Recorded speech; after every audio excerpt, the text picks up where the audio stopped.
Os CAPS são onde se atende os autistas atualmente. Os CER são centros especializados em reabilitação, e aqui no estado de São Paulo a gente tem o Simontoro também, tem as APAES e tem algumas ONGs que atendem autistas. Mas eu queria salgado.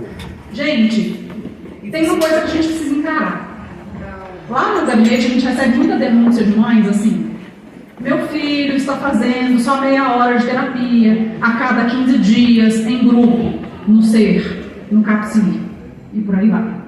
Aí, já aconteceu mais uma vez a gente chegar no CAPSI ou no CER, vamos fazer aqui um Cidade Alerta, gente, Cidade Alerta, quem mais de 40 anos vai lembrar.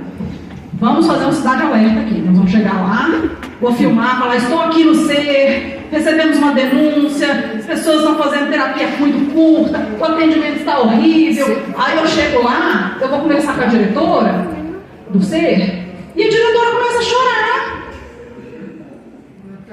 me contando da falta de verba, da falta de profissional, de como ela se vira nos 30 para botar uma para atender com a outra, para cobrir o turno, para conseguir atender a fila das pessoas que estão lá. Como que eu vou botar a câmera na mulher e fazer um troço desse? Não tem como, gente. Não é culpa de quem está dirigindo o CER ou de quem está dirigindo o CAPSI. É culpa do pouco financiamento. O financiamento do SUS está muito baixo. Olha, tem um hospital que eu mandei emenda recentemente, que tem UTI neonatal. Sabe quanto é a diária de uma UTI neonatal?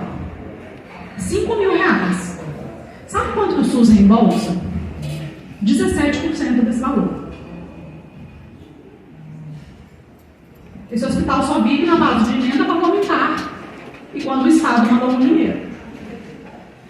Então, assim, se a gente não melhorar o financiamento do SUS, não vai melhorar o atendimento no CER e no CAPSI.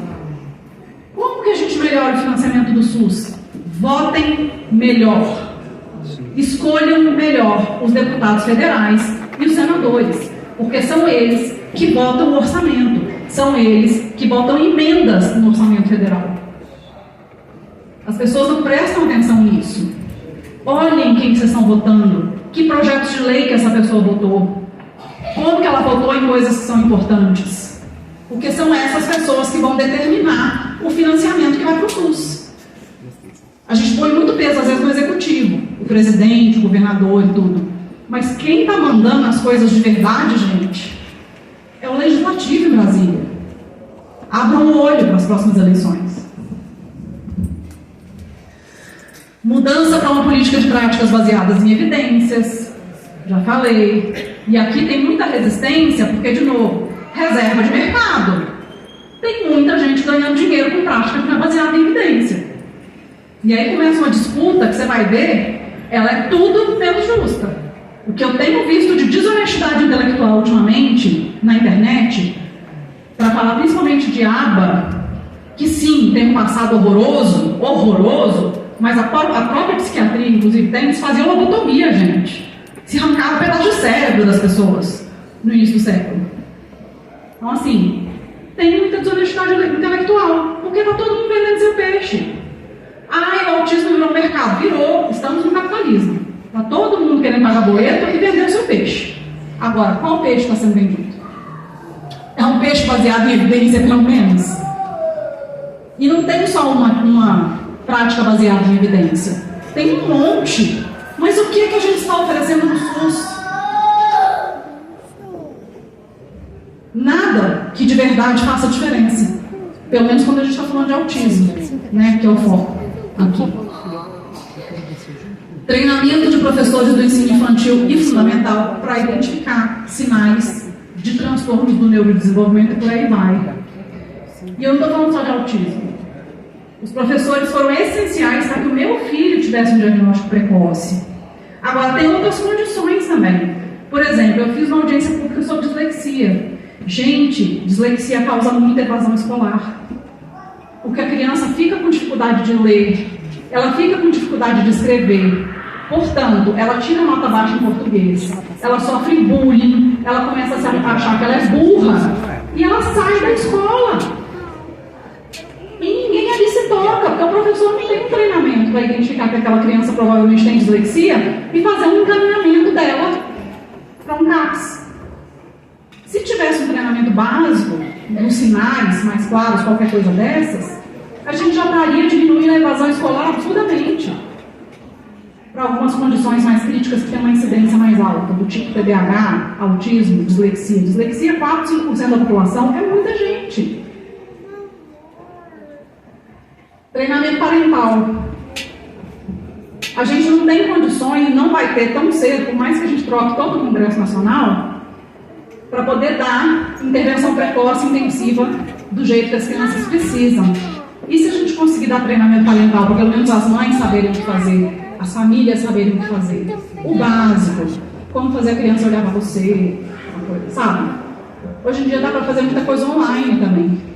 Tem muitas coisas baseadas em evidências que poderiam estar sendo feitas para orientar as famílias. A mãe recebe um diagnóstico, volta para casa e não sabe nem para onde se virar.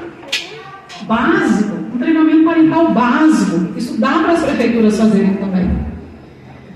Grupos de habilidades sociais e apoio à saúde mental para os autistas grau 1 e até outras pessoas com deficiência. A gente precisa olhar para a saúde mental. Pessoas com deficiência, em geral, têm pior saúde mental se comparado a pessoas sem deficiência. E a gente precisa prestar atenção nisso. Aí aqui é o último. Eu juntei aqui assistência social, emprego e justiça. A gente precisa de centros-dia, isso eu já falei. Eu estou torcendo muito para a semana que vem eu ver lá no Viver Sem Limites que a gente vai ter centros-dia. A gente precisa de opções de moradia de vida independente ou adaptadas às necessidades de suporte de cada um. Por que eu falo isso? Porque tem gente que vai poder morar nessas moradias de vida independente que tem só um coordenador que fica lá embaixo, qualquer coisa assim. Tem gente que, às vezes, um assistente pessoal, se a pessoa tiver casa própria, um assistente pessoal que vai lá de vez em quando, pode ajudar. Tem gente que vai precisar de um apoio 100% do tempo, o resto da vida. É o caso do meu filho. E a gente não pode tampar os olhos para essa realidade. Que tem gente que vai precisar de um apoio 100% do tempo até o resto da vida. A gente precisa ter modelos adaptados a todas as pessoas, porque dentro da deficiência existe diversidade. E o Estado precisa estar preparado para poder suprir todas essas necessidades dentro dessa diversidade. Ampliação do nível de renda para o BPC. Já foi votado, foi vetado, derrubou o veto e aí não virou, não vira. Por enquanto, é aquele limite muito baixo, que é 1/4 do salário mínimo por pessoa na renda do domicílio. A pessoa tem que estar abaixo da linha da pobreza para poder receber o BPC. Isso é desumano. É desumano. A gente precisa rever esses critérios. E a gente sabe que, ultimamente, eles têm cortado tudo, né? A pessoa faz uma faxina e já corta o BPC. Então, isso precisa ser ampliado, esse benefício. Salário para cuidadora, que é o caso do meu projeto de lei, que eu espero que seja levado nacionalmente. Capacitação para o mercado de trabalho, para pessoas com deficiência, emprego